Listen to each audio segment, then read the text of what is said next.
Hello. Just having some technical difficulties today. My capture card wasn't activated in OBS. It just was suddenly inactive. I never encountered that, so I had to figure that out. So I'm a bit late. I might just start changing my official stream start time to 7:30 at this point because I usually end up going live around 7:30 anyway. Um, so yesterday I played through Sonic 1. It's been quite a while since I played through Sonic 1. So yeah, I really enjoyed revisiting it. I felt like just yesterday I played it because I played through all these games so many times. I used to play them at least once a year, but I kind of haven't. I feel like in a couple years. I've just been kind of prioritizing like new games and stuff. But it's Sonic's 35th anniversary, so I thought it was a good time to jump back in and just kind of hang out and play through these games. So today we're going to do Sonic 2, of course. I absolutely adore this game. I think it's one of the best sequels ever made. I don't think that's a hot take to say. Sonic 3 and Knuckles, which I plan to play tomorrow, is my favorite Sonic game overall, but Sonic 2 is number 2, and for a long time this was my favorite. 3 and K just kind of surpassed it over the years as I've kind of replayed these games a lot. But yeah, I love both these games. And this is probably the one I have the most nostalgia for. I mean, I have a really deep nostalgia for all of them, but Sonic 2 is probably the one I played the most as a kid. I'll never forget, it was like there was some kind of promotion when you like bought a Sega Genesis. I think you got Sonic 2 for free. So I think when we got the Genesis, like they mailed it to us. And I'll never forget, I was like a little kid. I don't know how old I was, but really a little kid. And my brother and I were playing, we had rented, we used to rent games all the time. And we rented some other game for Genesis. I wish I could remember what it was. And I specifically remember it was either me and my brother. Sonic 2 arrived in the mail. Like the mail came, and we knew it was here. And then like one of us just got up and was like, "Forget this crap!" And we turned off the Genesis. And we ran to the door and opened Sonic 2, and it was just like so exciting. They made a sequel to Sonic 1 because we already loved Sonic 1. And just like Tails, like this new character being here, and just all new levels. Like it's hard to understate like how exciting a sequel was.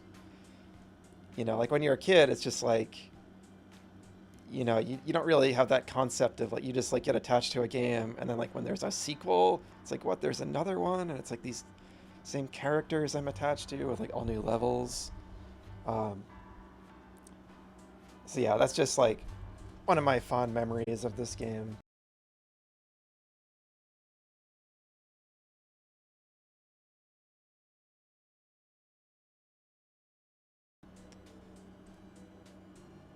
Okay, I think this should work.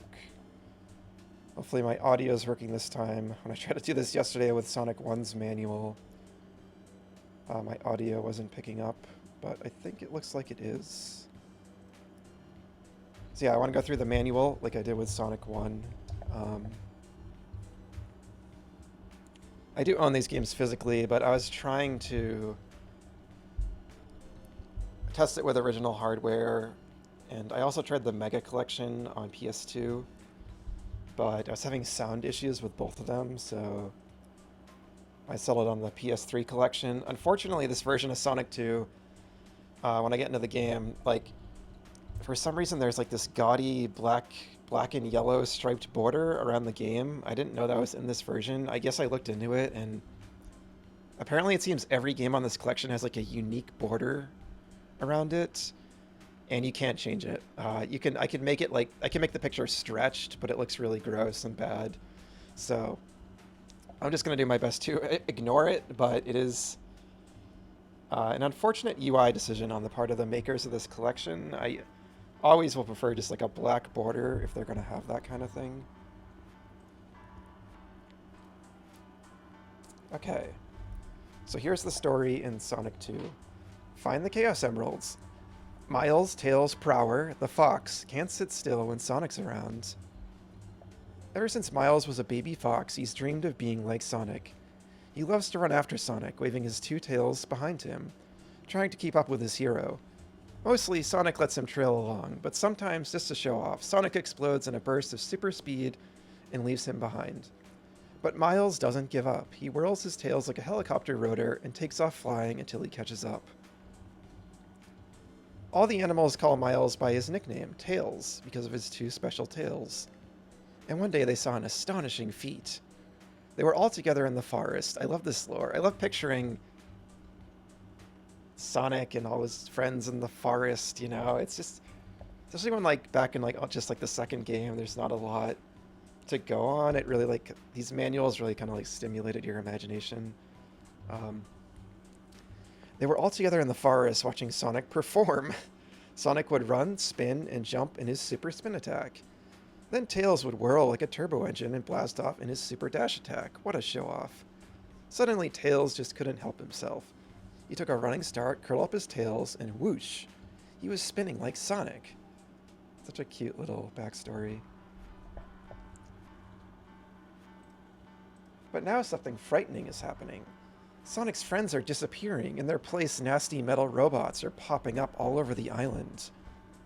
And this, like, just like the first game took place on South Island, this game takes place on West Side Island. I don't know if it says that in this manual, but...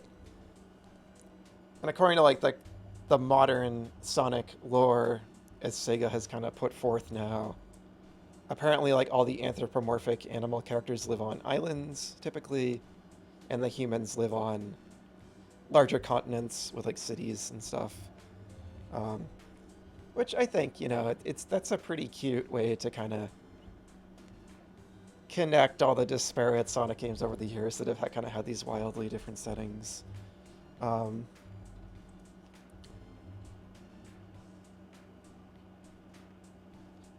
in their place, nasty metal robots are popping up all over the island. The mad scientist Dr. Robotnik is at it again.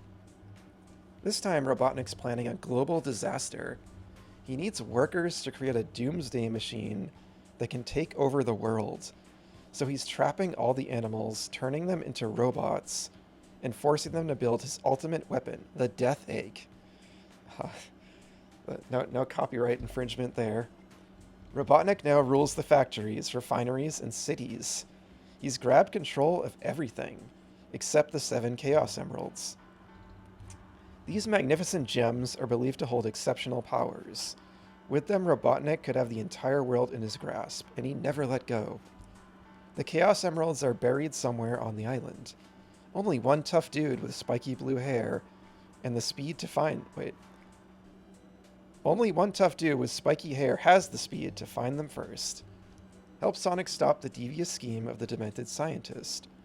Spin like a speedball through space. Grab power sneakers and loop till you're dizzy.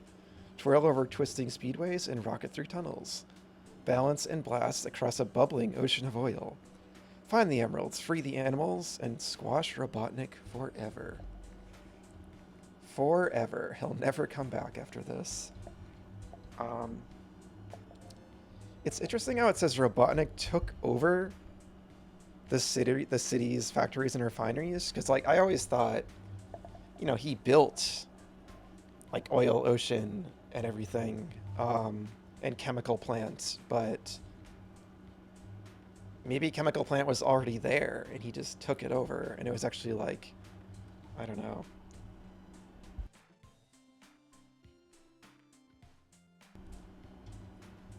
Some kind of like energy plant that like the animals made or something and were using, and he like polluted it.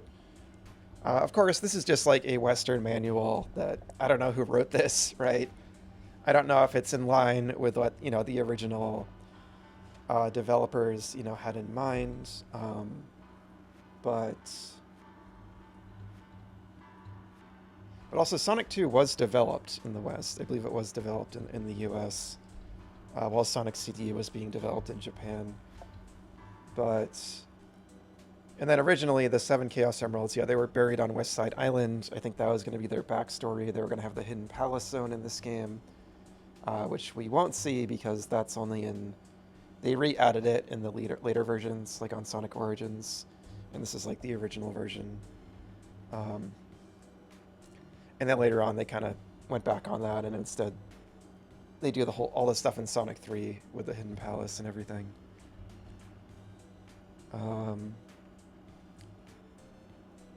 But yeah, okay.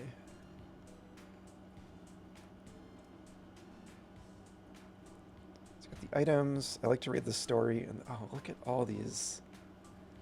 Right, I used to look at all this like enemy art so much. It's so cool how they have like the zone, and like each zone introduces its own little collection of enemies. Just such like a special, one of those games, and a lot of like games from this era were like this. Like every little thing was unique, and that's something I always look for in games even nowadays. I always love when like every little aspect of a game is like handcrafted and unique. And obviously that was easier back in this era because games tended to be a lot shorter. I always thought this image of Robotnik was creepy.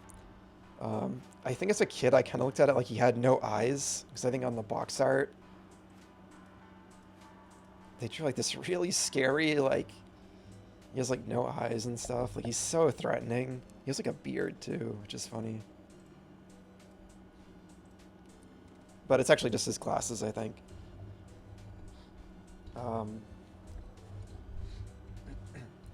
At the end of every zone, Dr. Robotnik attacks in a fantastic robot machine. Defeat him and free some of your friends from their prison egg. Okay, so we have Emerald Hill Zone. Speed through this tropical bayside resort with palm trees, loop-de-loops, and corkscrew speedways. Watch out for monkey business. We got Masher, Buzzer, or Buzz Bomber, I think as they would later be called, and Coconuts. And Coconuts was like a character in the original Adventures of Sonic the Hedgehog cartoon. Chemical Plant Zone, which so many games in recent times have reused, and I'm tired of seeing it, but it is a classic in this game. So I'm looking forward to enjoying it here, but I do really, like I said about Green Hill Zone and Sonic 1, these levels are brilliant, but yeah, I just really desperately want them to do more new things with the series nowadays. Because they keep revisiting these old zone themes. Okay, flash through a high-tech maze built with pipes and ducts. Robotniks flooded the factory with a pool of toxic liquid called Megamac that poisons Sonic in a few moments. So yeah, it implies the factory was already there and Robotnik just polluted it. And we have Spiny and Grabber. Aquatic Ruin Zone. Roaming Romans infest a beautiful forest and sunken lake. That's funny. They say Romans. Explore an intricate maze. If you're underwater, breathe the air bubbles to keep from drowning. A countdown begins when your oxygen's running out. And we got Wisp, Grounder, also in the cartoon, and Shop Shop. Casino Night Zone. Sparkling neon lights and glittering gold fill the casino with razzmatazz. Play the machines with button A, B, or C.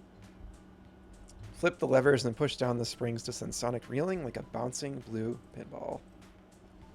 And then Crawl is the only enemy in that level, which I always thought was kind of funny and strange. But it's more about the gimmicks. They didn't want enemies constantly distracting you from the gimmicks, probably. Hilltop Zone, which has always been one of my favorites. Lava boils from volcanoes and earthquakes shake the ground. Spring for the rings on teeter-totters and blast through underground tunnels and caverns. We got Rexon and Spiker. Mystic Cave Zone. Robotnik's been digging for Chaos Emeralds in the eerie forest of flickering lights, glowworms, and stinging centipedes. Hang on to the ivy to discover escape routes. We got Flasher and Carlton. Mystic Cave is such a cool theme for a level. This underground, like overgrown cavern. Kind of, now that I just played Hollow Knight recently, Hollow Knight's kind of like, it's kind of like a similar vibe in ways. Some of it, anyway. Oil Ocean Zone. Robotnik's refineries are pumping at full steam. Crude oil has turned the ocean black. Can Sonic keep his footing on the slippery catwalks and bursting steam vents? And we have Octus and Aquas. And Metropolis Zone. Sonic's finally chased Robotnik to his own capital city. So this is like his city. He didn't just like take this one over. But he finds a fortress of iron and steel. Danger lurks in every spinning cylinder. Pounding piston and rolling gear. Hold the D button right or left to wind the nut up and down the screws. To wind the nut up and down the screws. Metropolis, as I'll talk about when I get there, is not my favorite. Might be my least favorite classic Sonic zone, honestly. But we got Asteron, Slicer, and Shellcracker, these infamous enemies. Especially these two, but all three of them are pretty nasty. So yeah, it's interesting. It's like Sonic chased Robotnik to his city, and then he finds a fortress. So it's like, it's called Metropolis Zone, which Metropolis means city. But I think the level actually takes place in a fortress in the city, whereas in like Scrap Brain Zone, we kind of see almost like a city in the background, and then you go like into the indoor areas of that level, which I always thought was really cool. That's part of why I prefer Scrap Brain to Metropolis. I just think thematically Metropolis isn't as interesting. And then Sky Chase Zone, Robotnik's escape to the sky. Sonic's a wing walker, and Tails is his pilot in a perilous battle above the clouds. The Turtloids, the Valkyrie, and the Nebula. Wing Fortress Zone, you found Robotnik's secret stronghold, a flying battleship. Could this be Sonic's final fight? We got Clucker, who's kind of like Scratch in the cartoon. And then we got our special stages. Once again, I'll probably... I might do a couple of these this time, because I think they reward you with continues. Or you get those just from getting points. I think it's Sonic 3 I'm thinking of that gives you the continues in the special stages. So yeah, I'll probably like do at least one of these. I'm pretty bad at the special stages in this game too, like Sonic 1. I don't love them. Yeah, maybe someday I'll practice them more and do them all, but I tend to prefer the blue spheres in Sonic 3. And I really like the special stages in Sonic Mania. Those are my favorite ones in the series. And especially when you're playing with Tails alongside you, he can like screw you up. And I want to play with Tails because that's like part of the story in Sonic 2. It feels more satisfying, especially towards the end, if Tails is with you. And I actually liked the ending. I like the ending better if you don't get Supersonic. I think it's a little more satisfying, which I'll talk about when I get there. Whoops. They added a multiplayer mode. Super hints. Yada yada. Cool. All right.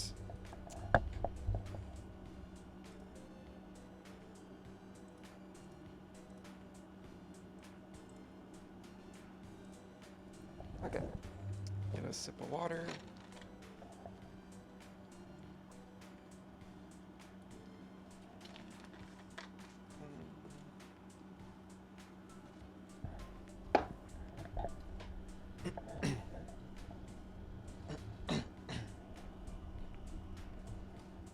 All right, let's jump into it.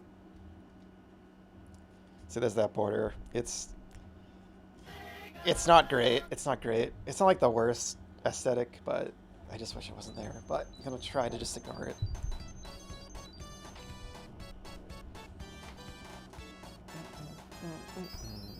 A little star, it's so good. I love that title screen is so clean and good.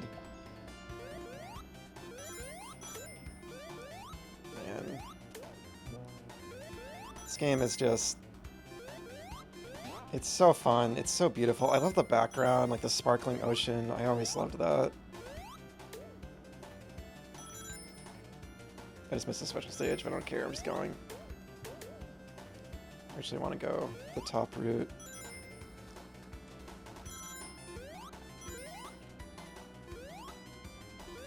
So you miss all the corkscrews.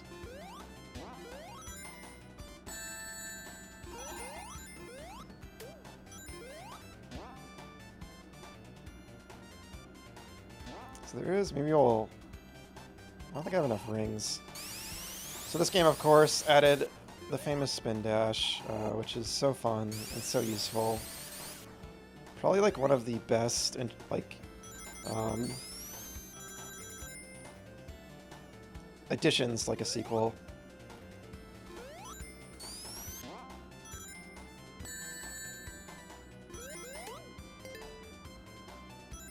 Right, let's get that.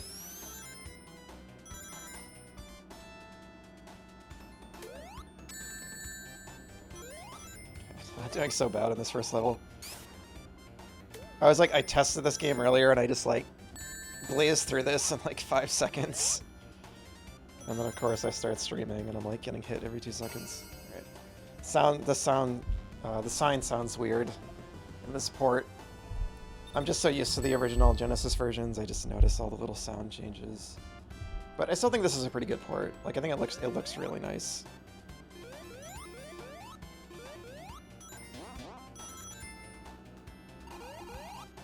Shoes.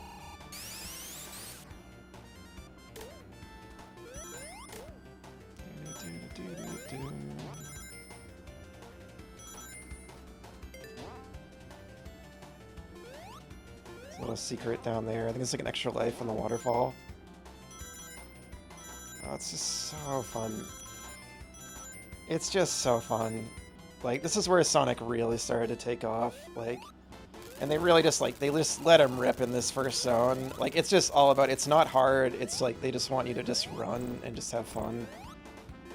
But there's still, like, just enough obstacles and platforming to make it a bit interesting, you know, to shake it up. This boss is always so silly and fun. Robotnik's just completely ineffective, slow-moving drill car. And he's got a little helicopter this time. I always like to do this, and then let it go at the last second.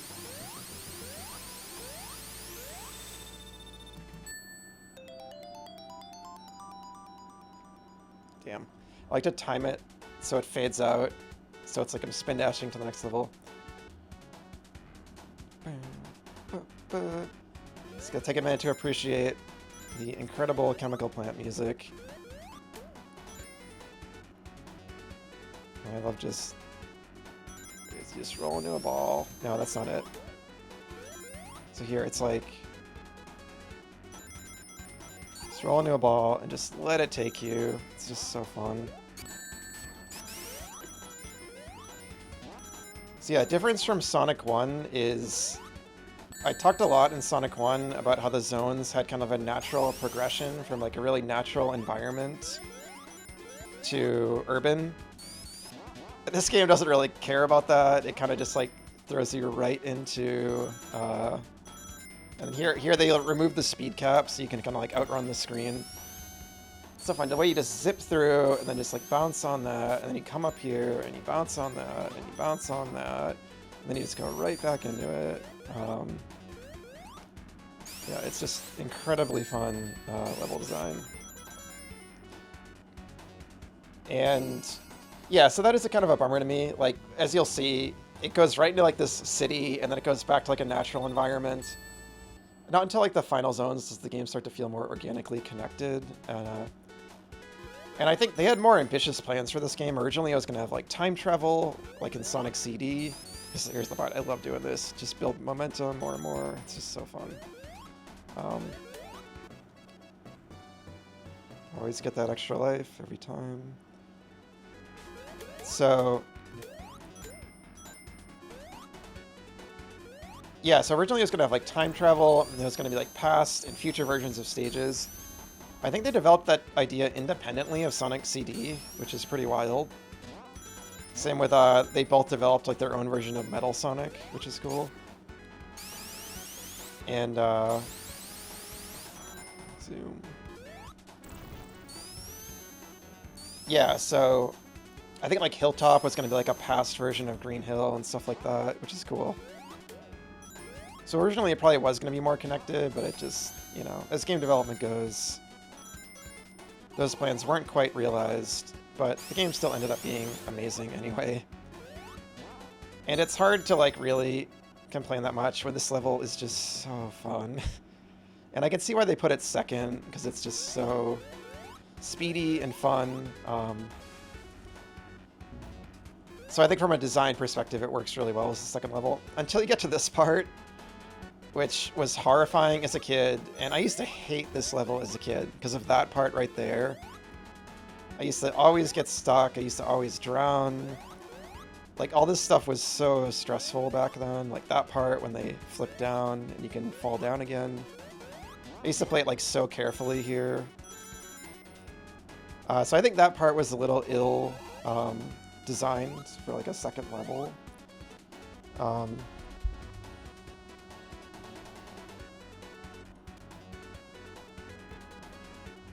Just deleting a bot in my chat. But otherwise, amazing second level. Like, there's a reason it's so iconic. Sometimes I die there. Okay, we can get him in one cycle, probably not now. Almost. So something I love about the bosses in this game is they're easy, really. Like, once you know them, you can... Oh my god. Unless you do that. But you can just, like, if you time it right, a lot of them you can just, like, kill them in, like, one cycle. That's really fun they put that there. Because it's so easy to fall. Oh my god. Yes, this is why this level scared me as a kid. It can get you. Because of the goop.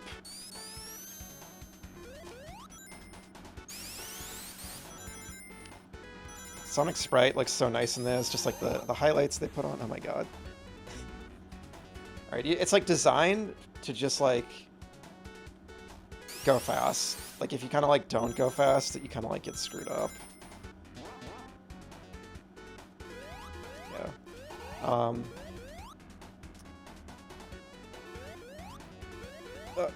Alright, let's see if we can get him in one go this time. 2, 3, 4, 5, 6, 7, 8. Got him. So I just think that's fun, right? And like modern Sonic games like Superstars and Frontiers, they keep trying to add like all this like combat and make the bosses overcomplicated. And I don't think that's necessary. Like, it's just more about good level design and like the good, like speedy, fun level design, like mix of platforming and speed. Bosses and platformers are usually secondary to me. Unless it's a game like Freedom Planet or something that puts a ton of effort into the bosses and has like a melee combat system, but a pure platformer like this, yeah, I just don't want to spend like a million years on a boss. So I think the modern designers kind of, they see these simple bosses as like a problem to fix, but I don't think they're a problem. I just think they're fun. Like, it's okay, they're kind of simple and breezy. And I think 3 and Knuckles kind of strikes a really good balance between making them a little more complicated, but not overcomplicated. That was lucky. And some other games like Mania do some creative stuff with bosses, which is fun.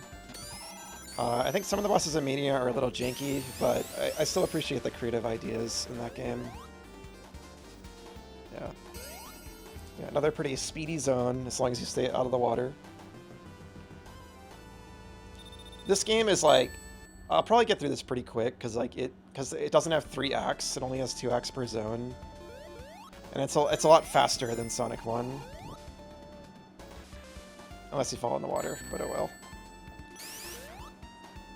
But yeah, that's part of what makes it so fun. Like, they weren't afraid to make it speedier and but still platformery in a lot of ways. And I think the 2 acts works really well. I didn't talk about it when I played Sonic 1, but yeah, even if I do like Sonic 1 probably more than most people these days, the 3 act structure does kind of drag a bit when all the acts have the same music and aesthetics. So I think 2 acts works well. And part of why Sonic 3 and Knuckles is just the best to me, and why that game is just so brilliant, is because the acts evolve the levels evolve between the 2 acts. Like, the 2 acts change their music, they change their aesthetics, they have little storytelling moments going on, these different kind of like transitions, like so many cool things that that game did that I still haven't seen a lot of games do nowadays that I would love to see more platformers do. The only platformer I can really think of that does stuff like that in a similar way is the first Freedom Planet game, and that's part of why I really adore that game as well. Here you can kind of cheese it by just... Normally you gotta like do this, you gotta like step on the arrows and go up, but if you just stay up here and you're good at staying up here, you can just get them quickly. And again, I love that kind of stuff. I love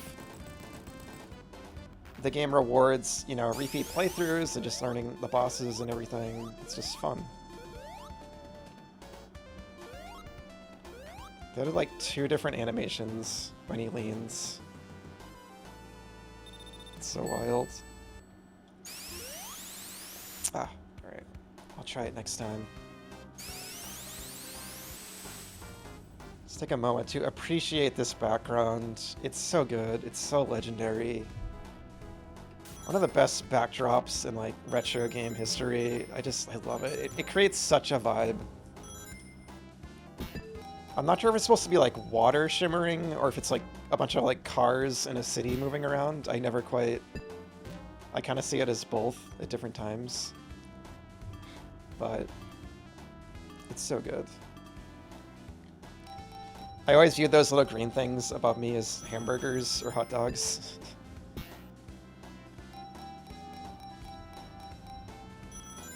This level is just such a fun idea, right? Like, just so inspired. It's just like, let's make Sonic, like, it's like, you know, he turns into a ball, and it's like pinball, but let's go further and make it like a casino, and we add these little, like, gambling mini games. Like, it's such an inspired game. Like, I talked about during Sonic 1 a bit. Sonic just... A big reason I appreciate it so much is because it always really was doing these really creative, different things with its level theming. It's not just like the water level or the ice level, and it has that stuff, but even then, like, the aesthetics of those levels is still like unique and everything. But then stuff like this was just like so original and creative back then. Obviously now, like, the casino trope is a hugely overdone trope in the series, but technically Spring Yard was the first example of it, and then this game just really... This level, like, knocked it out of the park. It just took it the extra mile. Like, the art design is so colorful and good.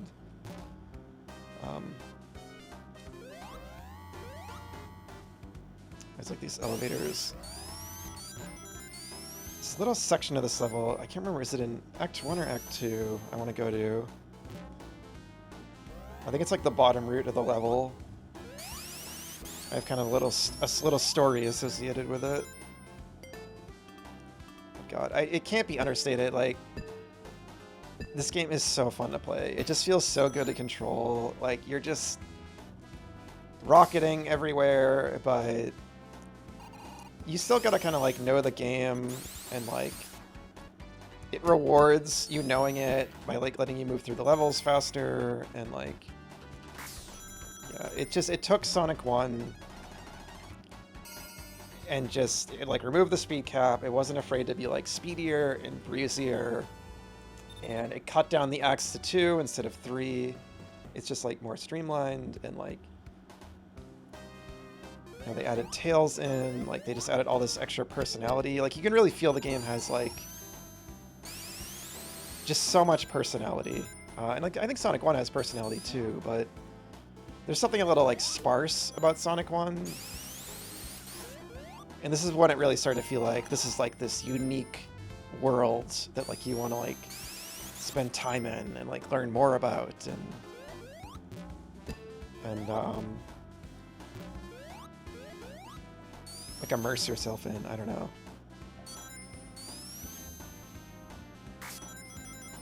But yeah, I'll probably just be gushing this whole playthrough. This is one of my favorite games of all time. It's like in my top 20, probably. Sonic 3 Knuckles is in my top 10. You know, both these games are just legendary to me. Alright, so I actually want to try to go to the the low path here. I might have missed it. It might be in Act 1.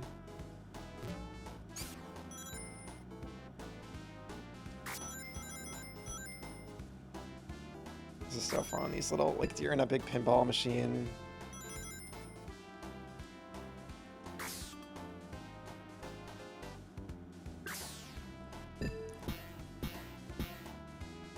And then, of course, like, the music, you know, like, what can it be said? It's just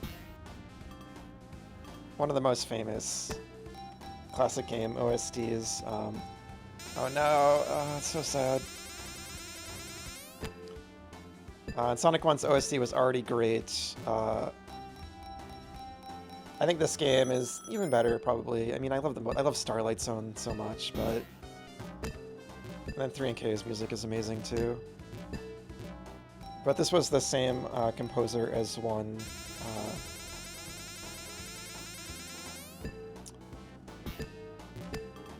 I think is it Masato Nakamura? I think is his name. He's from the J-pop band Dreams Come True.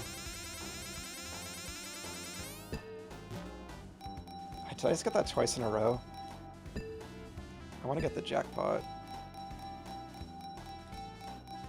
Alright, we got 3 Sonics. Okay.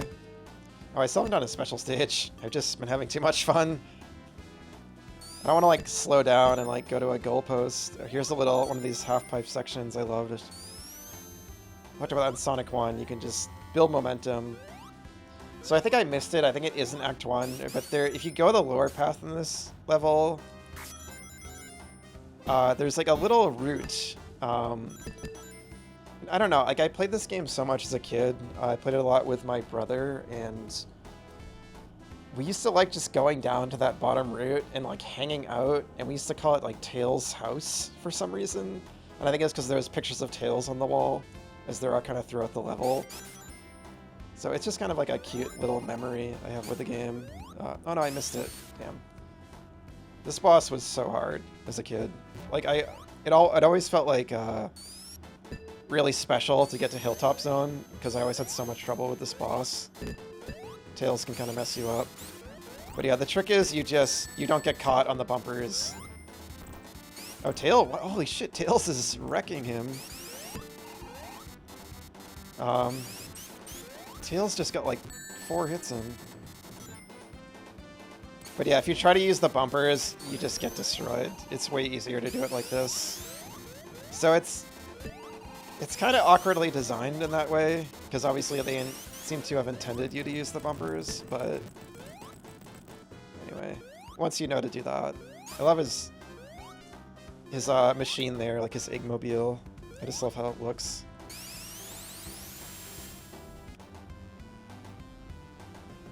Yeah, already 4 zones in. Again, this game it's pretty breezy until the end.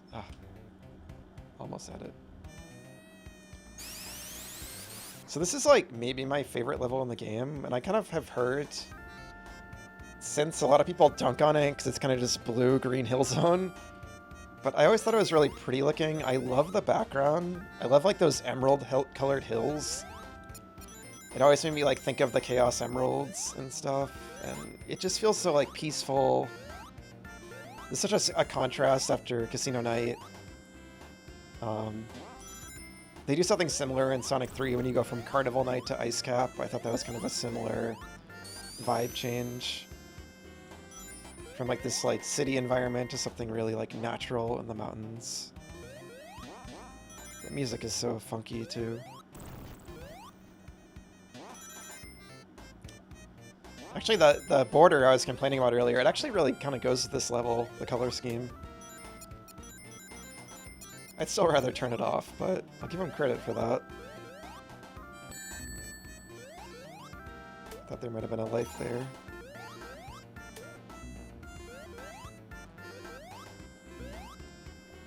Oh, I always love doing this, burrowing under the ground. Really fun. There's a goodie here. Yep. Oh. There's a part later. Oh, I can't wait to get to it. Is it here? I think it's in Act 2. You jump down Stuff like that was always so mysterious, these little like hidden passages. Like I'm not even quite sure how to get in there. It might be here. No. There's a part like that where you jump down and you hit like a box. There's a box down there and you bounce like all the way back up. I think it's later. Extra invincibility in here. Yep. It's where like the rising lava section that was always so scary as a kid.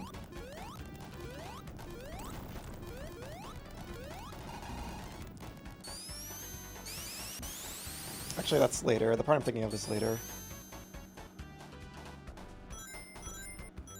Oh, that goalpost up there is so funny because the goal is right here.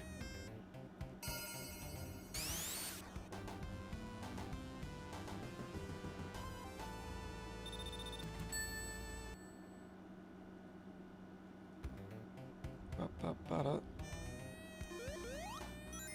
now it's hilltop. Two separate words. Let's try to go up. Of course, like Sonic 1, there's like multiple routes through the levels, which was always such a cool aspect. I like the classic Sonic design. I really zoomed through there. Oh, now I want to go up there.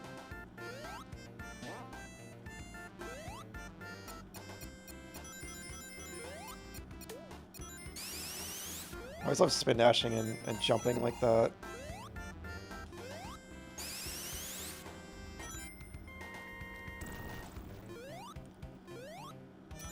What's down here? Anything? Nope.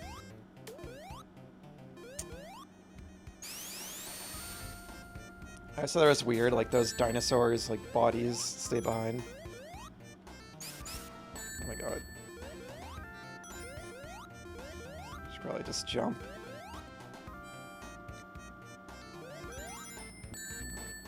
Damn. This is quite a trap. There we go. Still need to check out a special stage. I just want to do at least one of them. So yeah, here's the rising lava section. And this is like, there's so many parts like this in platformer games where there's like lava rising and you gotta jump. It's in Mario games all the time. But this was the first time I think I saw this like trope in a game. Maybe one of the first times it was used. So back then it was like terrifying. And then you get like this nice little, I love that. Like this part is so, I love this little piece of level design because like it's just kind of silly and pointless, but that's like what makes it fun. It's like a little break after the rising lava section.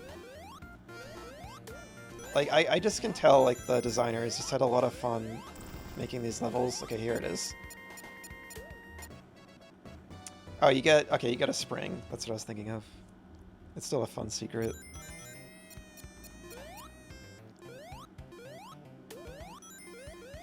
Because sometimes if you fly really high in the air and then bounce down on like an enemy or an item box, you like fly back upwards.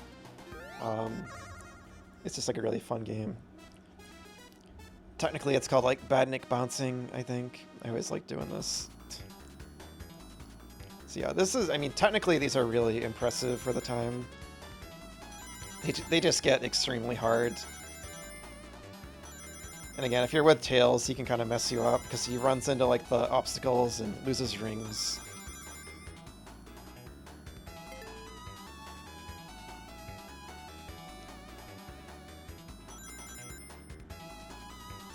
But thematically they are cool, and again, a lot more exciting than like the ones in the first game.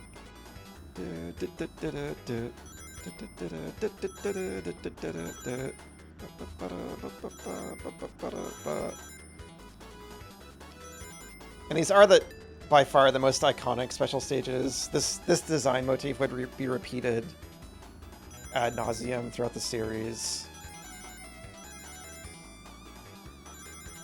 Like a lot of things, unfortunately. Because as brilliant as these games are, part of why they're so good is because of how creative they are. And like, you gotta keep doing new things in a long-running series to keep making it fresh and interesting and exciting, at least to me.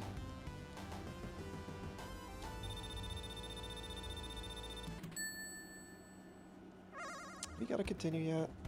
I'm worried about continues just because of... I'll probably save at the end, but... Okay, this is my favorite boss in the game.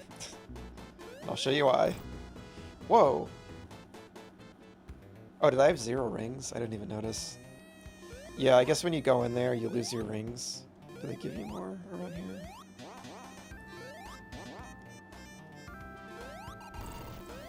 It's funny, I was like, this is my favorite boss. Let me show you why. Let's die. Okay, anyway, now we'll do it. 2, 3, 4, 5, 6, 7, 8. That's why. It's just so silly and like easy. I don't know. I just think it's funny. I just think it's fun. Like, I'll take that any day over Sonic Superstars, where it's like 20-minute boss fights of you just like waiting around and just like annoying. I mean, yeah, like ultimately I prefer like best song in the game probably. Yeah, I mean, I guess I prefer a little bit more of a challenge. That's why, again, Sonic 3 I think probably has like the best bosses, but I still just think it's fun. This song is so good.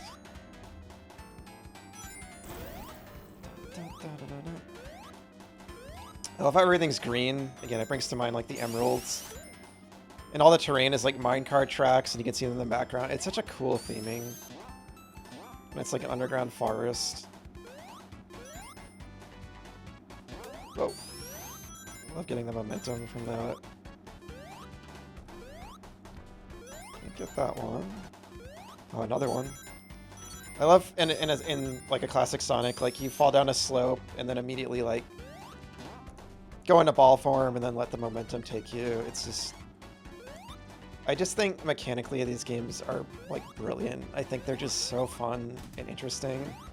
And that's why it's just so sad that like we didn't really get these kind of games for a while. Like not really until like, I mean the advanced games, the Sonic Advance games, the physics are a bit different, but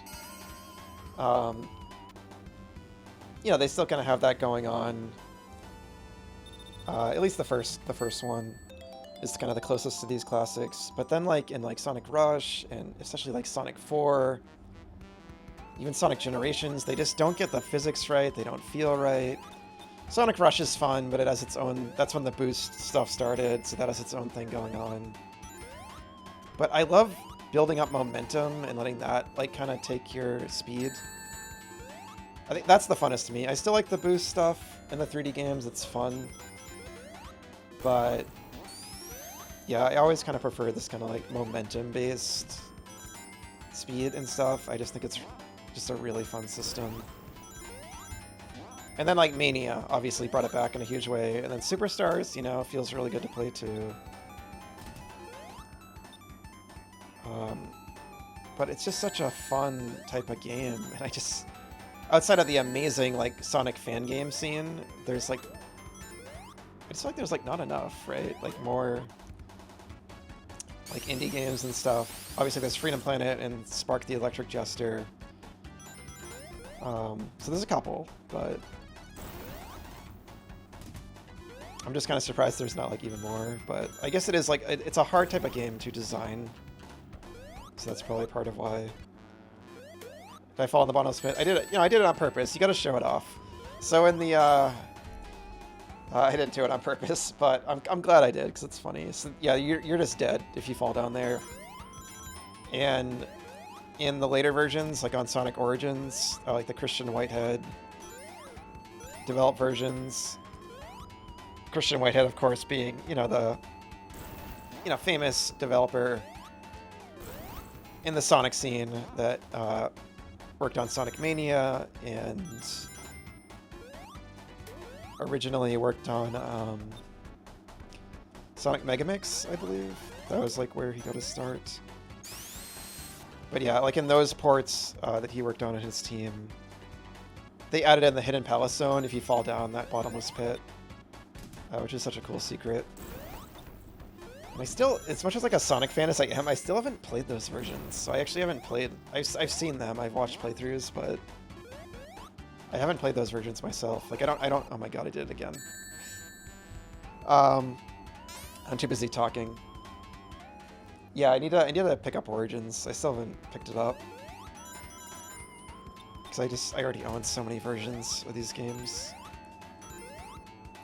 And I'm not a fan of the replaced music in Sonic 3 either.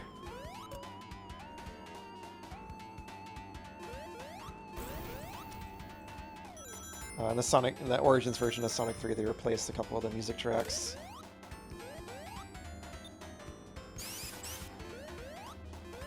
Due to licensing stuff involved in like this whole mess with like Michael Jackson was involved in their composition back in the 90s, and yeah, it's a whole thing. That like Sega like will not like acknowledge. Oh my god. I better pop a little save here. Just in case. I probably have at least one continue, but... Yeah, I'm yapping too much, so I gotta pay attention. The game does start to get a bit harder at this point, but especially in Metropolis Zone. I love like the parallax in the background. You can see like deep in the background, like the cave, like there's so many layers. It's so cool.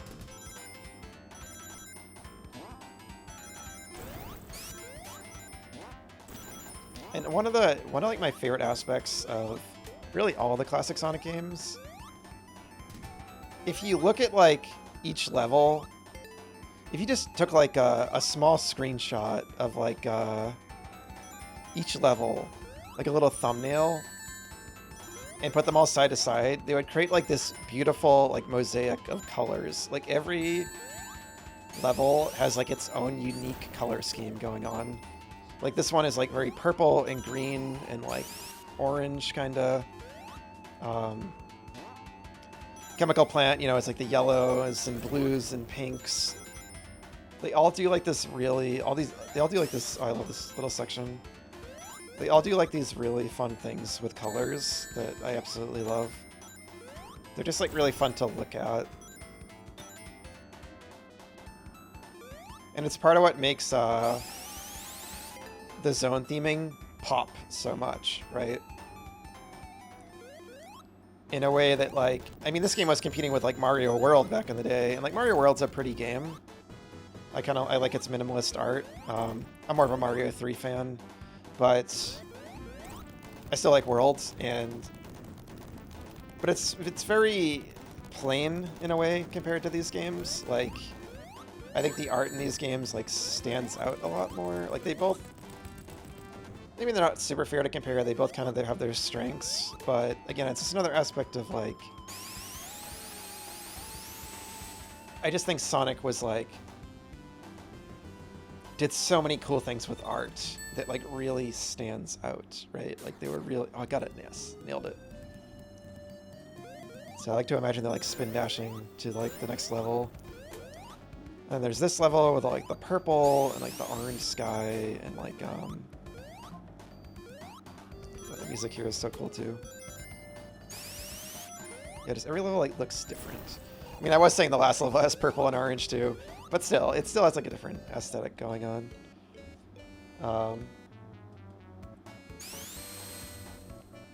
See, I only have one, so I gotta be careful. So the end of the game isn't easy. It's a lot harder than... At least the final boss is a lot harder than Sonic 1's final boss. As I kind of re-experienced last night, the last level in Sonic 1, the final act of Scrap Brain, is pretty brutal. If you don't take the shortcut through it anyway, which I didn't. I wanted to try to play the whole level.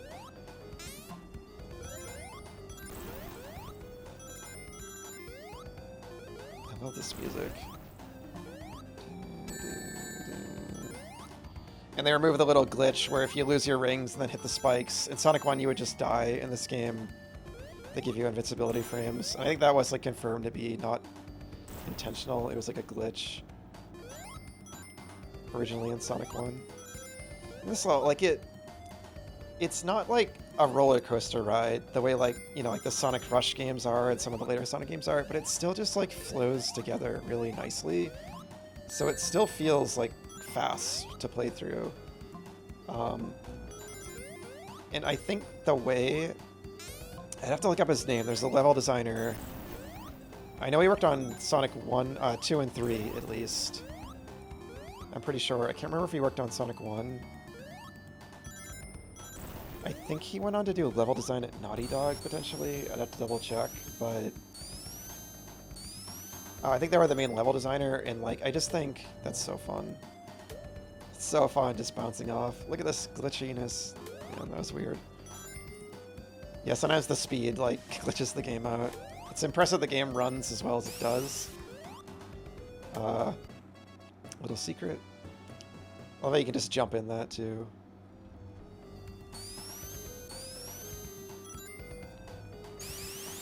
Did this come out before Donkey Kong Country? Because it's kind of a, not quite, but kind of a Donkey Kong Country-esque thing with those. But, I'm going backwards.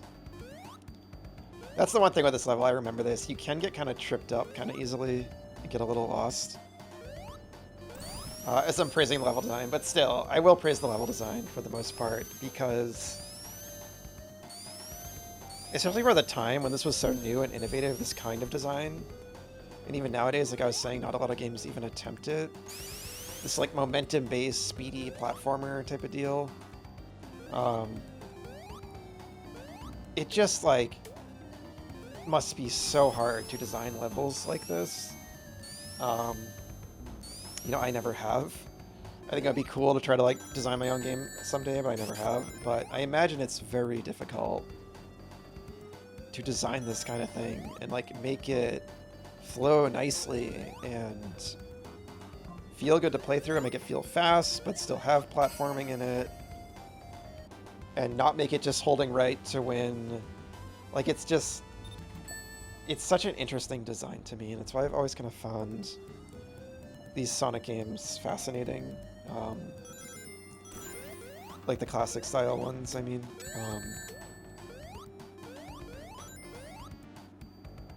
And it's part of why I love the Freedom Planet games as well, because I think they really excel at that kind of design too. Like they're super fun. They kind of have that speedy platformery thing going on too. And I would love to stream those at some point. Because yeah, when I played Freedom Planet 1, like, again, I hadn't really played a game like that kind of captured what I love about the classic Sonic so much. But also does its own thing with like the melee combat and everything, and that part's really fun. And I just like absolutely fell in love with it. That's one of my favorite games ever. Both of them are two of my favorite games ever. I think they're both great. I do especially love the first one, because I really love its levels and its music. Just like so much. Its soundtrack is one of my favorites ever, but the second game is super cool as well. And they did like refine like the combat and everything. And it's just like, it's the kind of game like just thinking about playing those games is just like fun because they're so fun to play. And those are always like some of my favorite games. I'm just like flailing around here.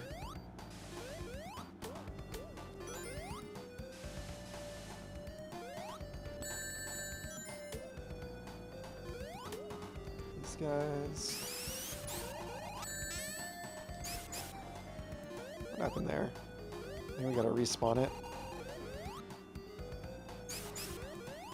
I don't think this has ever happened. Or maybe did I... No, I came from this way, right? Maybe you just don't go that way? Yes, I remember, this is... I feel like I always get stuck here, and then I come down with this thing, and then I have no idea where I'm going. So yeah, that is the one thing about this level, like I will criticize a bit. It is easy, and I am talking a lot, so it's partly that. It's probably the streaming aspect, but even when I play this on my own, I feel like I've gotten like flipped around a lot in this level. And again, that's something that can happen in this style of game, where it's kind of like that labyrinthine, twisty, turny, kind of going from left to right and stuff really fast.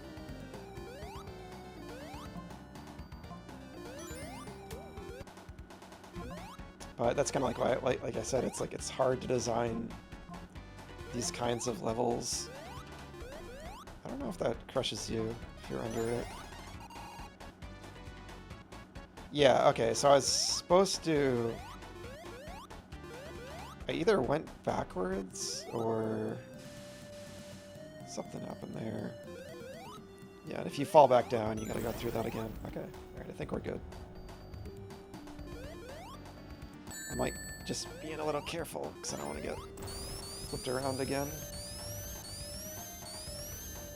I always love like the burning hot sun back there. It really feels like you're in this like hot environment, and then like it's almost like the music. It's a little bit like the kind of music you'd hear in like a desert level in a lot of games. And then they turned this level into a desert in Sonic 4 Episode 2. Okay. Bit rough getting through that one, but I still do like that level. I definitely like it more than the upcoming level, at the very least. This thing is so scary.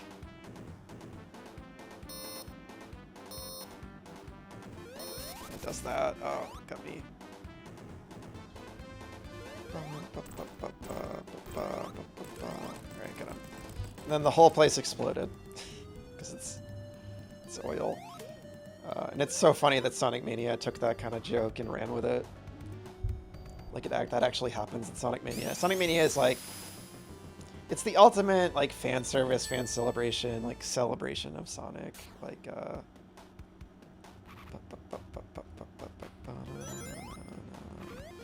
the music is great.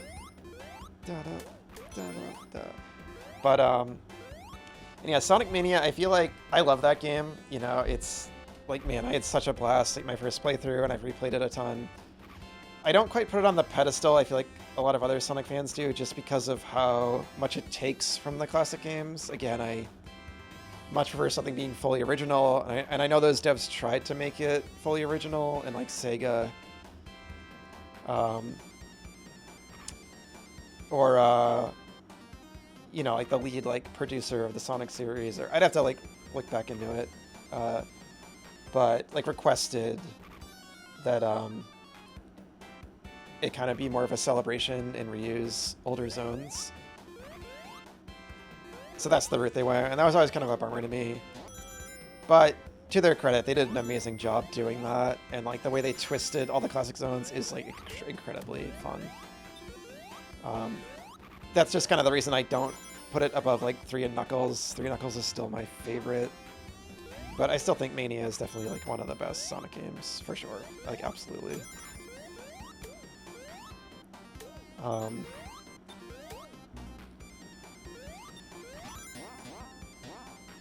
But slicers. So yeah, I don't hate this level by any means. I still think it's fun. You know, it's at least the first act. It's still pretty speedy and stuff. But part of why I like, if you just look at like the art of the level, it's kind of just like green with like this like metal nonsense background, and I just think it's in Scrap Brain Zone. You start out and you can like see like Robotnik's like city in the background, and then like you go inside of his fortress, and I just think it's more of an interesting theme. I think the final levels in Sonic 3 are a lot more interesting too. So that's part of why it's probably like my least favorite zone of the classic games. Maybe like this or Labyrinth Zone, but even Labyrinth Zone, I kind of just like the vibe a little bit more. And then those screw parts get pretty tedious as the zone goes on. And there's 3 acts to it. Like of all levels to get 3 acts, it just drags on. It's like the least interesting level aesthetically to me. And it has these really slow parts to it, and there's 3 acts to it, so yeah, this is like the one part of this game that I will have like gripes about, right? That I'll kind of grumble a bit about, but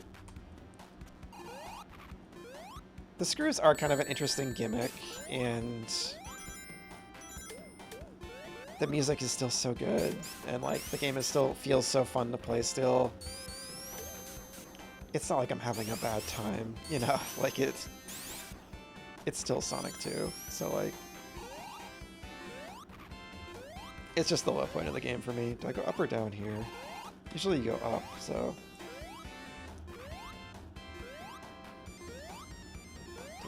the music is so good though. Oh, is this like the endless? Is it here? Yeah, here's where you can like fall endlessly, which is fun. You can like outrun the screen. Anyway. Yeah, Act 1's not too bad. It's kind of in the later acts with those screws.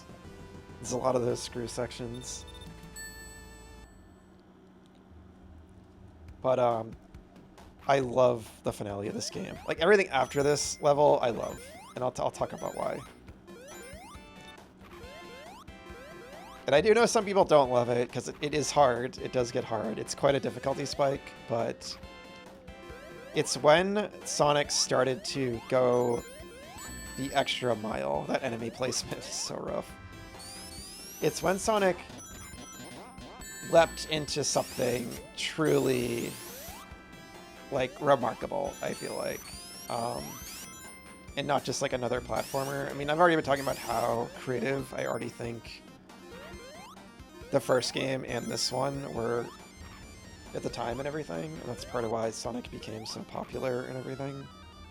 But yeah, I think, like, this game's finale is just, like, so damn cool. And then like Sonic 3 and Knuckles would take this game's finale and like explode it, right? Like just like run with it. And that's part of what makes that game like, you know, the GOAT. You know, like one of the greatest platformers ever made. And one of my top 10 games ever. And as I'll talk about when I play Sonic 3 Knuckles, I also think that game is like, at least among like popular, well-known franchises, not among the Sonic fan base, but among like the mainstream way people talk about the Sonic series, probably like Sonic 3 Knuckles is probably like the most like underappreciated and like overlooked like mainstream franchise game I can think of, because like people will often talk about Sonic 2, and they talk about like Sonic Adventure 2 and like Sonic Mania as kind of like the best Sonic games, and Sonic 3 is often overlooked because it had the weird like dual nature where it was like split into two games, because Sonic 3 and Sonic and Knuckles together are like the true Sonic 3. It's what it was originally meant to be. It was just like too big, and apparently Sega had like a deal with McDonald's at the time, so they pushed the original like the base Sonic 3 out the door quicker, or so I've heard. And yeah, I just think those games being split up, like it just made it like confusing and weird, and more people just played Sonic 2, which is more of like a singular, complete experience on its own. And I think that's part of what led to Sonic 3 and Knuckles kind of getting overlooked historically. And to me, it's like as egregious as if like Mario 3 was ignored. Not ignored, but like not like talked about as much as like Mario World or like one of the others, like 64 or whatever. But I'll talk about that when I play Sonic 3 tomorrow. Because I'm gushing about this game, but that game will just be like nonstop. Like, oh my god, I love this game so much. There's so much that game does that is out of this world good to me.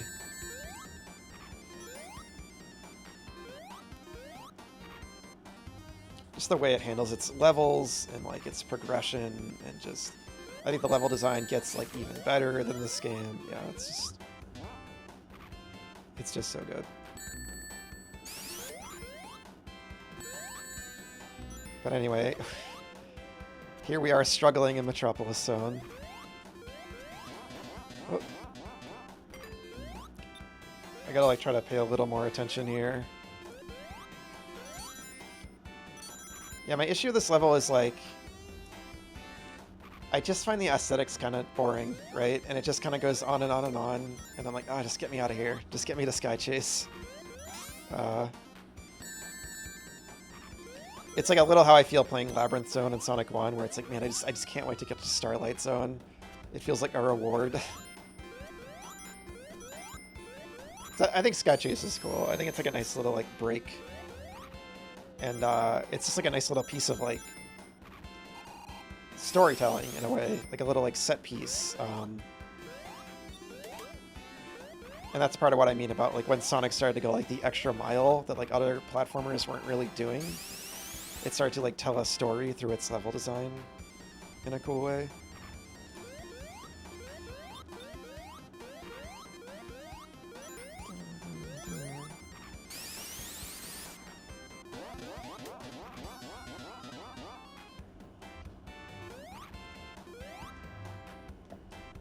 Alright. Oh no, I missed the bubble.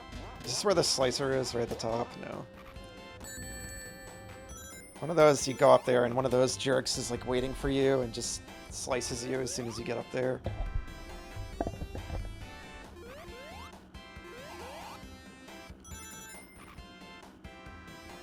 Yeah, I haven't even talked about Tails, but even if he can, like, screw you up during the special stages, and sometimes if he hits a boss at the wrong time and you, like, fall, you'll, like, clip through the boss, but I still think Tails is a really cute addition.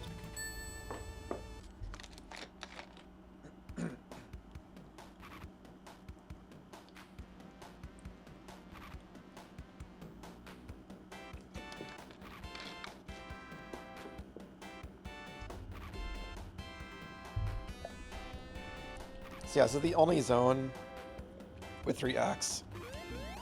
The border actually fits with this level too. I haven't really noticed it, you know, I was complaining about it, but I'd rather it not be there, but I've just been having too much fun with the game to care too much.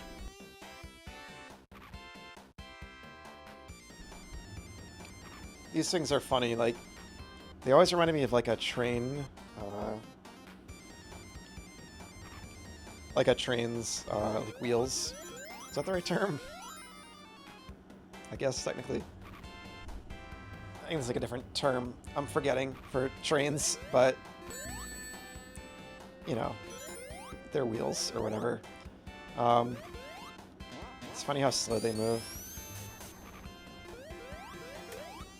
But yeah, it's the only zone with 3 acts, and again, it's kind of like, because we're building up to the climax, this is the last like big level. What these? I didn't even like remember this little gimmick. I feel like I never come this route. Like I do remember it now, but I feel like I don't see that when I play this often. And sometimes these levels are like so big, especially in like Sonic 3. There's like there's still stuff in Sonic 3 I've like never seen in the levels. I feel like all these little like hidden things, like hidden cool routes. And it gives like these levels like an air of like mystery that I always loved. Like there's always something new to see. I always love that in a platformer. But yeah, Tails, like I have a lot of, especially in like this level that's bringing back memories. Like again, I used to play this with my brother a lot when we were kids, and I would always be Tails. I would often be like, because the second player can control Tails, and it's kind of like a co-op thing a little bit. Even though Sonic can just kind of run ahead of Tails. But like I would often be Tails, because I was like the little brother. So I got like kind of an attachment to Tails that way. And yeah, I just have like, I feel like I have a lot of memories of like being stuck on like these screw puzzles and like the, you know, the two of us trying to like get through that. It really felt like a co-op like adventure. There they are. Oh, I actually got them. Wow. I don't think I've ever done that. If you do roll into a ball, if you kind of like dodge their spikes in the right way and roll into a ball, you can actually get them. I always thought of that as like a purely cheap enemy placement you can't avoid, but I guess you can't avoid it. I just learned that today.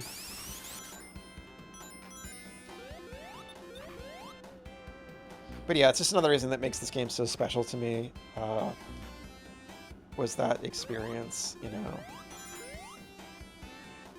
Like the two of us playing it together as kids, and that's why it is like, you know, it was like such a good game for kids and like siblings and or friends, you know, anyone. Just Sonic and Tails are such like an iconic duo. And again, it makes the game feel like less like lonely. It's not just Sonic on his journey. Now he has like friends. And that's a theme that would continue onward. Like Sonic often is like a solitary hero vibe, right? Like a free spirit. But he still always has like a bunch of friends that he's always saving or teaming up with. You know, he's all about the friendship theme, and that's always wholesome. The starfish that just sit there menacingly are so scary.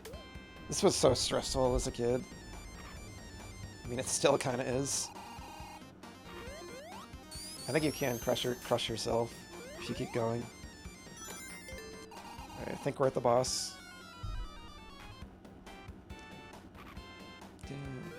Alright, not too bad. Honestly, like, not as bad as I might. This level's always, to be fair, it's never as bad as I kind of remember it being. And this is the boss. Oh, Tails got him. This is the boss I just kind of tank, because you can, like, take it slow, but...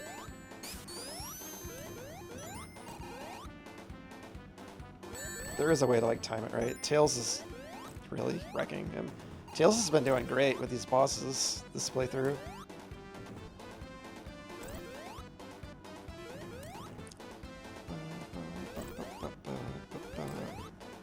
This part's scary. Get him.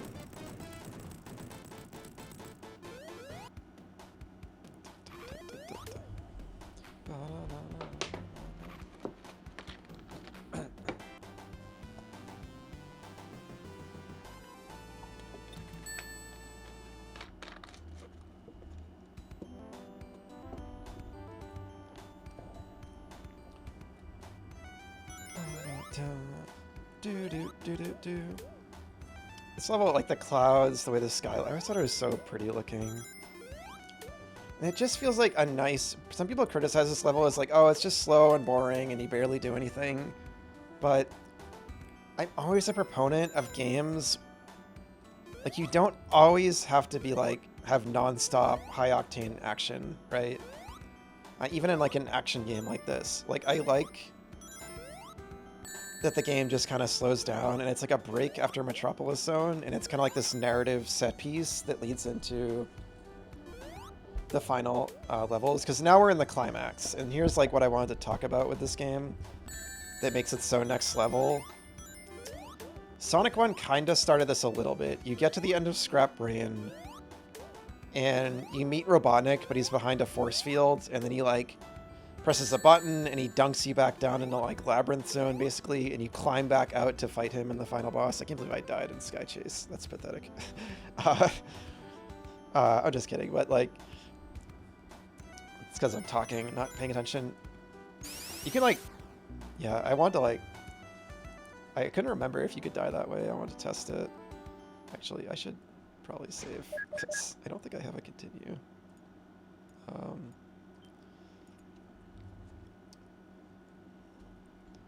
But I don't know if it even notifies you when you get continues. I just like the image of Tails flying the plane with Sonic standing on it. It's so cool. It's so badass. Like Sonic's just standing on a plane in the sky.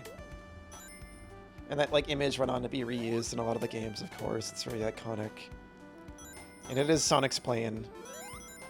It has his name on it, which is always funny to me, because it's usually associated with Tails, because Tails is usually the one flying it. Especially in like the Sonic Adventure games and stuff. But yeah, so I was saying in Sonic 1, you have this moment where you confront Robotnik, and there's like this little narrative moment where he dumps you back down in the Labyrinth Zone, and you climb out and you beat him, and that's the end of the game. And it kind of hinted at like this like interactive storytelling sequence that, you know, like Mario had some stuff kind of like that, you know. Some stuff in like the way like Mario 3 Like the way the conclusion ramps up in the final world where you're like kind of invading Bowser's army. And this is so cool. You see this ship. Again, it's just like storytelling, right? It's like, that's where we're going next, right? We're chasing after Robotnik escaping from Metropolis Zone. We tracked him down to his base. He's escaping to the sky. We gotta follow after him and stop him at all costs. It really puts you into the story and like the world of the game in a way that a game where it's just like, oh, here's the next level, right? Like here's whatever. It feels like so much more immersive.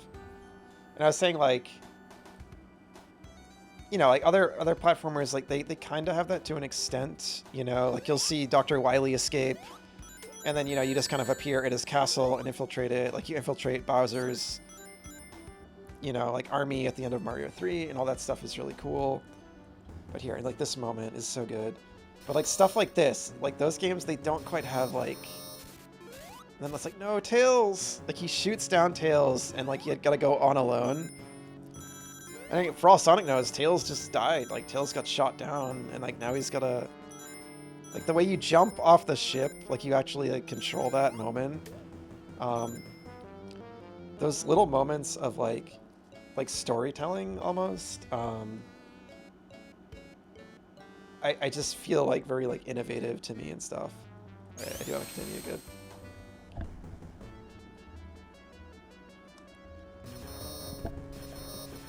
It's just and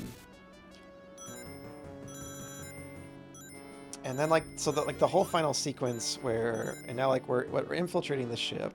I want to save because it does get hard now. So now we're infiltrating his ship, and this is where also the levels started to become seamlessly connected. So like I was saying earlier, this game, Sonic 1 kind of had an organic progression from like a very natural environment to a slightly more like civilized one with ruins and Marble Zone, and kind of continued onward into like a city and then the factory at the end. This one doesn't quite have that going on as much until the end here, when all the levels are literally connected and it's like a seamless story. And that's what feels so next level to me. And especially some of like the stuff towards the end. And that's kind of what Sonic 3 and Knuckles takes and just runs with, and what makes that game so cool to me. And that's like what made it like push Sonic from just being like a really fun, uniquely designed platformer to something just like truly special and memorable. And I think that's like, it's these moments I think that are part of what endeared this series, you know, to so many people,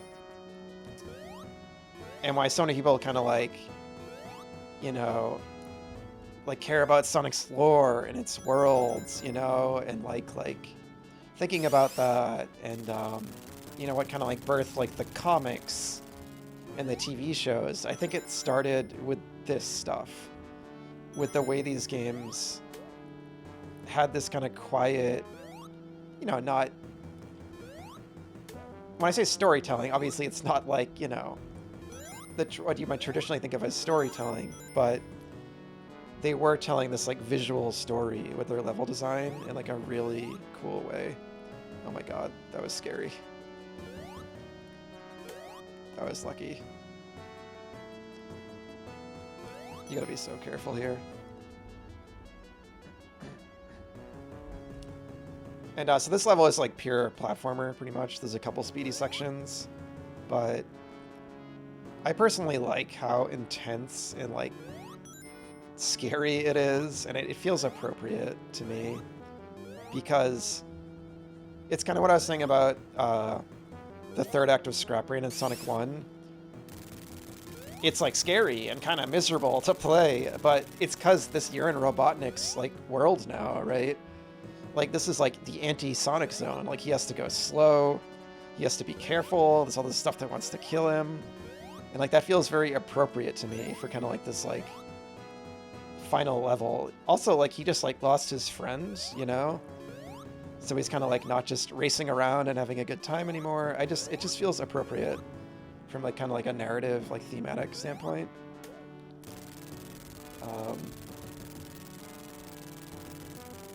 Yeah, just the music too. It really sinks into like the tension of it. The whole thing is like designed to be tense.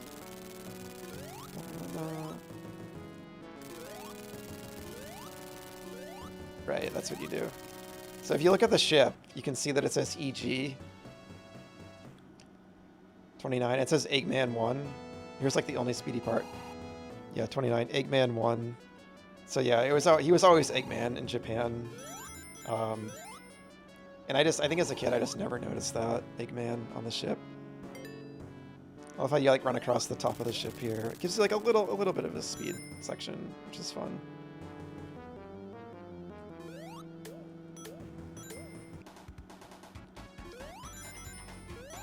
They often put like 3 item boxes in a row just because it's fun to just bop them all in a row like that.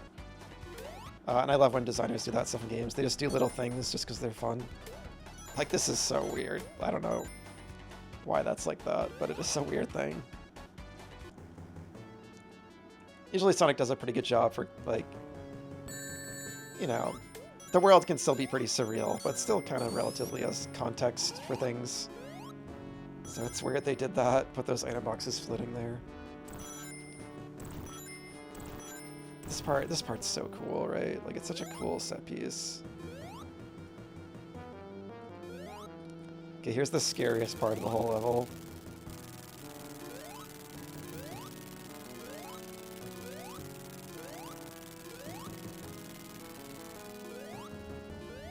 Oh, it's so intense. And you see them closing behind you. I just think it's really tense in a fun way. So here, you need to not touch the D-pad, or else you will die. And that is bad, right? Like, that is definitely something I'll criticize. Sometimes there's stuff like that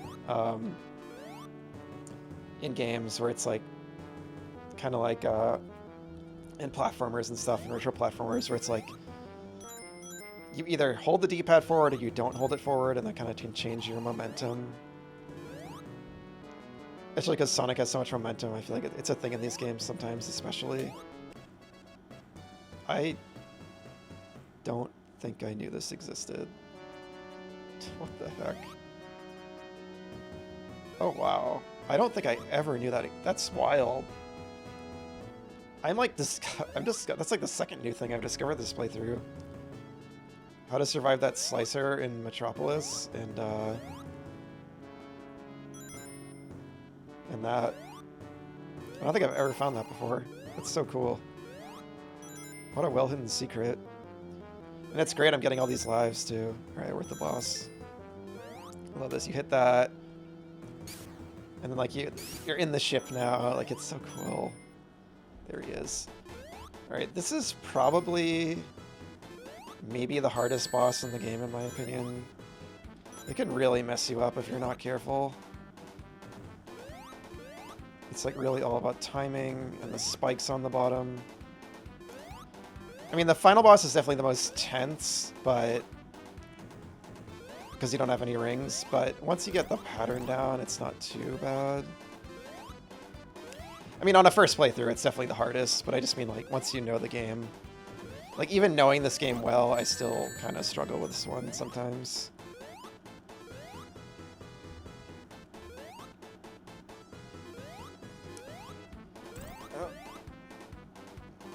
They kind of repeat this gimmick throughout the series, too, this kind of style of boss. With the Robotnik controlling the big laser on the ceiling. It's so intense. It really is. It probably like looks easier than it actually is. It's really the spikes on the bottom of the platforms that make it difficult. If it didn't have that, it would be... And I think in the later games, it is easier. Like, they don't have that aspect. I'm gonna go in the cockpit to get the life. 7 lives for Death Egg. Nice. Now this part is so cool. He's getting away! And like Sonic will stop at nothing to save the world, right? And there he is, he's alive. He attached, so that rocket on the bottom of the ship wasn't there before. He attaches a rocket. Like, see this little storytelling moment. It's so good. And they like drag it out too to have like the narrative tension. So awesome. This is like, see, Sonic is just like so fucking cool, right? Like Mario wasn't doing this stuff, right? This is when Sonic became Sonic. This is when like the world fell in love with Sonic, right? Like you played this, especially as a kid, you're in space now. It's the coolest thing ever, right? It's so amazing. Now this song. And now this music, it's so threatening. It's so scary. You have no rings. It's such a cool finale. I just want to listen to this song because you don't really get to hear it. The border goes great with this level. It really fits.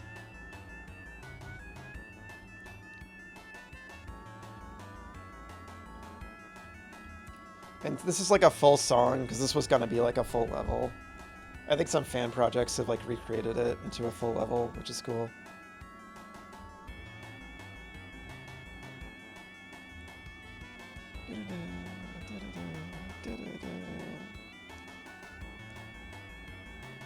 Looks like we're like flying through space, which is funny.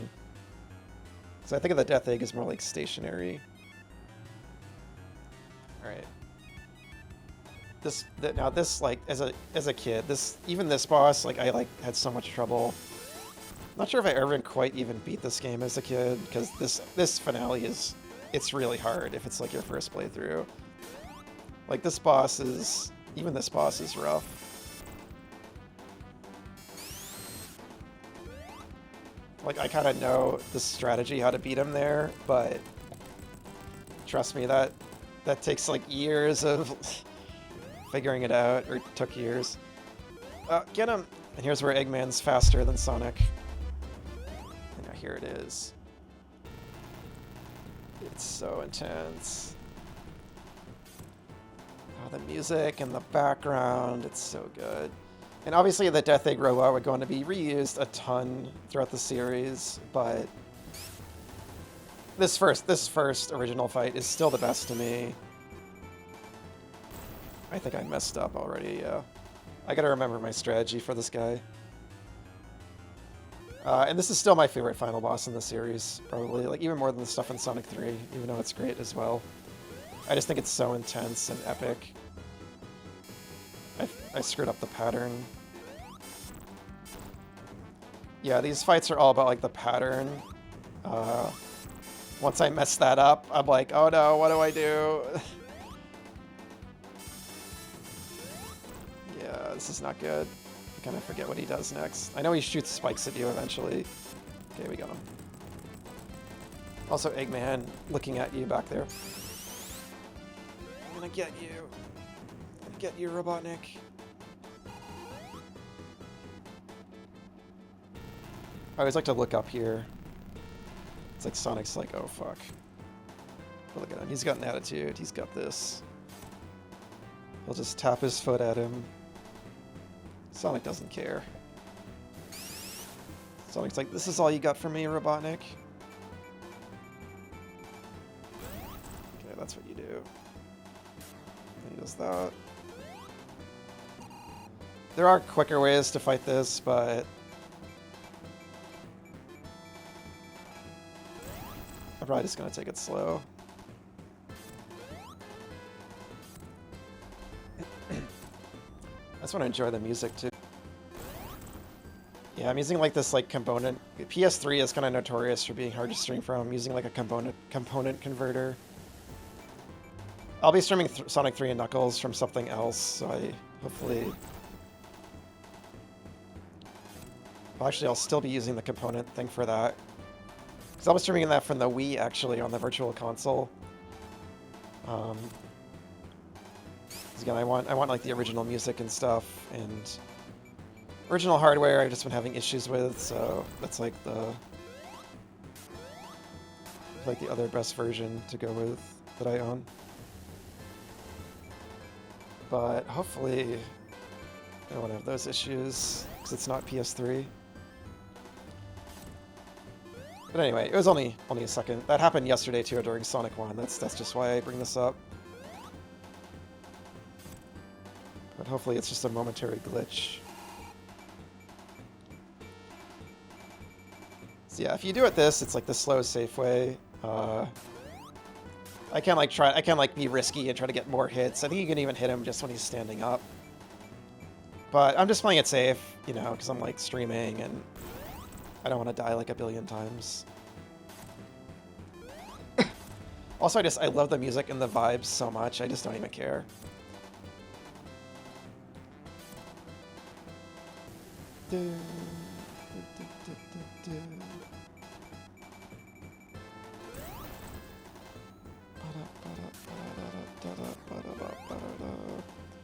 Yeah, I think if you get a running start, you can get another hit there.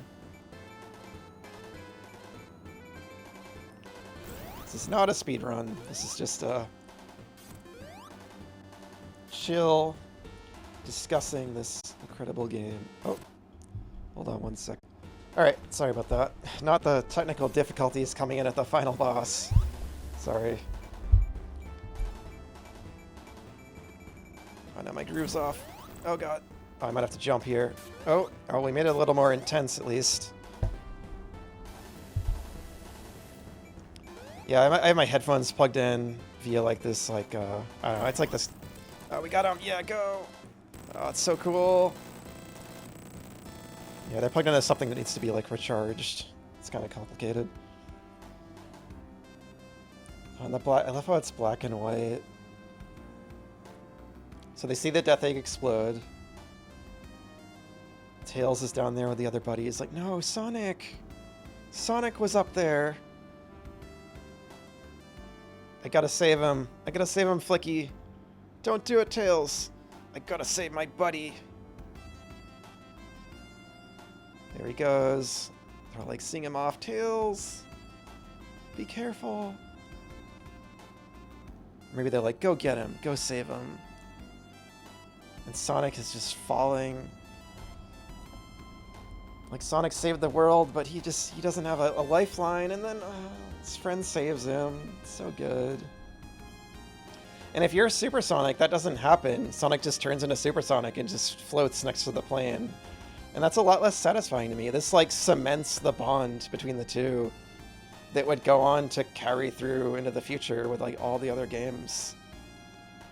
And again, it's another nice, great little piece of storytelling. Brilliant. Sonic 2. What can you say? Just masterpiece. Just one of the best games ever made. You know, even if 3 and K is my favorite, this game absolutely deserves its reputation. It's my second favorite. You know, it's right up there. One of my favorite games of all time. One of my favorite platformers of all time. It's just such a blast. Like, I enjoyed playing through Sonic 1, but this is when the series really took off.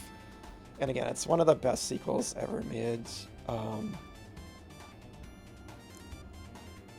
it's always a blast to revisit this game. Oops. Hirokazu Yasuhara.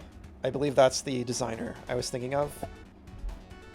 I think like the main level designer. I could be wrong, but yeah.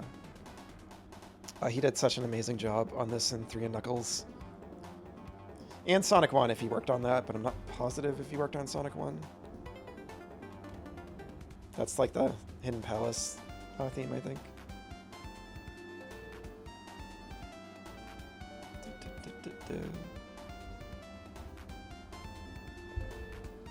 These music. Yeah, these medleys are so good.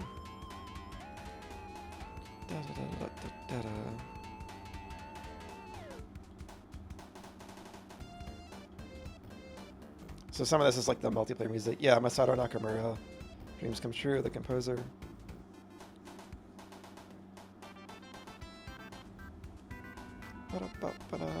This is another multiplayer mode song.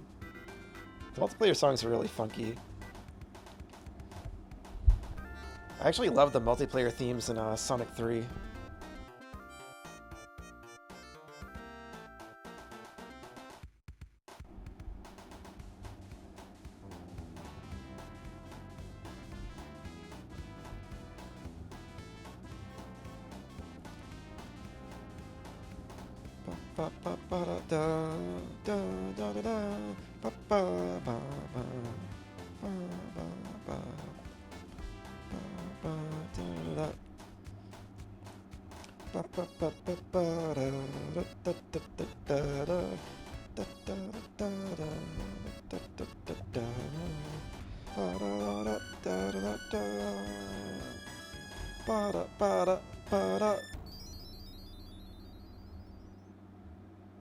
Sonic the Hedgehog 2. There it is. It's been too long since I played through this. And there's no try again. Like I like that they don't have to try again. Like, it's still just feels like you can play the game. It's like you didn't get all the emeralds, who cares, right? And you get Supersonic if you get them all, which is a really cool reward. So good. Yeah, if you get all the emeralds, you unlock Supersonic. This was Supersonic's debut. There's no real like narrative integration with Supersonic like there is in Sonic 3 and K. And I'll definitely experience that because tomorrow when I play Sonic 3 Knuckles, I'm gonna at least go for all the regular emeralds. I think I should be able to do that at least. I'm gonna probably try to go for this. Technically, if you play Sonic 3 and Knuckles, like the full experience, both Sonic 3 and Knuckles together, there's actually 14 emeralds. There's the super emeralds as well, and I'm probably going to be pretty rusty with the special stages. It's been a while since I played it, but I'm going to probably attempt to get all 14. I've definitely done that in the past, probably multiple times, because that's like one of my favorite. The Blue Sphere special stages are one of my favorites. And one of the ones I like, one of the only special stages in the series I like genuinely enjoy. Those in Sonic Manias are the highlights to me. But again, maybe someday I will kind of like genuinely attempt Sonic 1 and 2 doing an all emerald run. I feel like I have attempted it and I haven't done it in the past. I just kind of lose patience. But maybe like trying to play this game with Sonic alone so Tails doesn't like screw you up in the special stages. I didn't really show that off in this playthrough, but there's like bombs in those half pipe stages eventually. And if Tails is tagging along, sometimes he hits them and loses your rings, and that can be annoying. But anyway, yeah, I absolutely adore this game. Again, one of the only things in comparison to Sonic 1 that I kind of appreciate about Sonic 1 more is that kind of natural progression from like the Green Hill Zone to like getting more civilized as the game goes on, like through the ruins and like the outskirts of the city, into Robotnik's factory at the end. I think that's kind of like an understated cool aspect of Sonic 1. And just something like Starlight Zone is still one of my favorite levels ever. Like, I'd probably put Starlight Zone above like any of the levels in Sonic 2, maybe. Just at least in terms of vibes. Maybe not design-wise, but I just love the vibes and music of that level. It's just one of my favorites. But yeah, I think the majority of the levels in this game are all just really fun in their own way. Green Hill and Chemical Plant are like super speedy.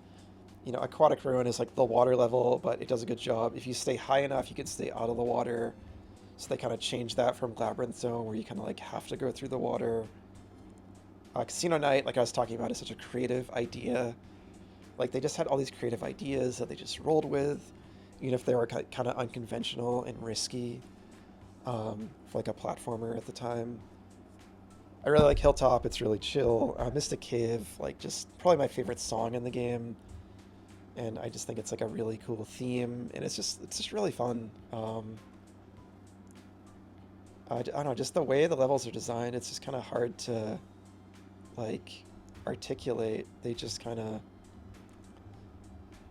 one way or the other, you just kind of flow through them, and like you are platforming, you are going speedy, but you're not like constantly running, kind of like the popular image of what people think Sonic is. It's not quite like that. It's like this mix of the jumping and the rolling around, and sometimes just letting the level take you. And I just find it extremely fun. I just think it's such a unique design, even to this day. And yeah, Oil Ocean can be a little annoying. You can kind of get turned around, but I still mostly enjoy it. Metropolis, it went pretty smoothly this time. Honestly, this playthrough kind of made me soften a little on Metropolis. It It wasn't as bad as in my memory. I still think the three acts kind of drag on, but they also give it kind of a climactic feel. It's very like big zone because it's like the big Robotnik fortress at the end that leads into the end game. I still don't like love it. It's still my least favorite in this game, at least. And one of my least favorite classic Sonic zones, if not my least favorite, but it's not bad. And then, as I talked about, the finale, Sky Chase through Wing Fortress into Death Egg, I think, is where Sonic like went above and beyond from just like a really fun, unique platformer to diving into like this unique form of like set piece storytelling, like silent storytelling. And as I'll experience in Sonic when I play Sonic 3 and Knuckles tomorrow, that game really takes that concept and runs with it. And that's part of why that game is like my favorite and why I think that game is so amazing. This game's already amazing. I think 3 and Knuckles evolves it even further. And there's a debate between like Sonic 2 and 3, which one is people's favorite and all that. And everyone has a different, totally subjective opinion, and that's fair. And, at the end of the day, I love both these games. I think both of them are like the peak of Sonic still. Probably these and like Mania. And, as far as the 3D games, I still think the adventure games are really special. I'm kind of a colors apologist. I like colors, but mainly because of its music and its creative level themes. Generations, even though I wish it didn't kind of start this era of reusing old things for nostalgia's sake, I still think, for its time when it came out, Generations was a great celebration of the series. It's still a really fun game. I still need to play Shadow Generations. I know people really praise that as like one of the best 3D Sonic games, actually. So I will. I do plan to check that out at some point. I still need to get to that one, and I think Frontiers is a good like foundation for 3D Sonic. I think like the way it controls in the overworld is the best it's been since Adventure. But again, I still am not a fan of how it just reuses Green Hill Zone and Chemical Plant and Sky Sanctuary, and even reuses like old 3D level designs in the cyberspace areas. My number one hope for the next 3D Sonic, or any Sonic game, is that it just has original level themes and goes back to like that aspect of the series that always made it so special to me in these classic games and the early 3D games. I think it's like so important to do that. And that's part of why I do appreciate Superstars in spite of its flaws. Like the annoying bosses. It just felt like the first truly new Sonic game in a while. But anyway, so yeah, I'm going to call the stream here. Again, it's kind of another shorter one. I usually go for around 3 hours. This and Sonic 1 were kind of 2-hour streams. But I had an absolute blast playing this. I'll be back tomorrow at 7 p.m. EST to play through Sonic 3 and Knuckles, one of my top 10 games of all time. I can't wait to revisit that and just gush about that game. And then maybe on Sonic's actual birthday, or like his North American birthday on June 23rd, I might play through Sonic Mania, because playing these is kind of making me want to, and I've been talking about it. So I might do that for fun. It's been a while since I played that too. But anyway, if anyone was out there lurking, or is out there lurking, thanks for stopping by. Appreciate it. Appreciate you watching. And if you check out the VOD, thanks so much for watching. Hope you enjoyed it. If you enjoyed, consider dropping a follow. Would love to see you back, either lurking or jumping into chat. But otherwise, either way, I hope you had a good time. And thanks for being here. And I'm going to get going. But yeah, Sonic 2. Just still one of my favorite games ever. Yeah. Okay, take care.